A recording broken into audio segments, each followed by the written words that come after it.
എടി മോളെ, പണ്ടൊക്കെ ഞങ്ങളുടെ മാതാപിതാക്കളെ ഞങ്ങൾ ടീനേജിലേക്ക് കാലെടുത്ത് വെക്കാൻ നോക്കിയിരിക്കുക. എല്ലാ അടുക്കള പണിയും ചെയ്യിപ്പിക്കും. എന്നിട്ട് സ്ഥിരം ഒരു ഡയലോഗും വല്ല വീട്ടിലും ചെന്ന് കേറാനുള്ളതാന്ന്. തുടങ്ങി പഴംപുരാണം. അതേടി, പഴംപുരാണം തന്നെയാ. നിനക്കിതൊന്നും ഇപ്പൊ പറഞ്ഞാൽ മനസ്സിലാവത്തില്ല.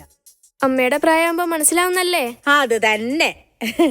മോളെ ശിവ, നിന്നെ വല്ല വീട്ടിലേക്ക് കെട്ടിച്ചു വിട്ട് അവിടുത്തെ വീട്ടുജോലി ചെയ്യിക്കാൻ ഞങ്ങൾ എന്തായാലും വിടില്ല. അതൊക്കെ ദേ ഞങ്ങളുടെ ഈ ജനറേഷനോടെ അങ്ങ് നിർത്തി.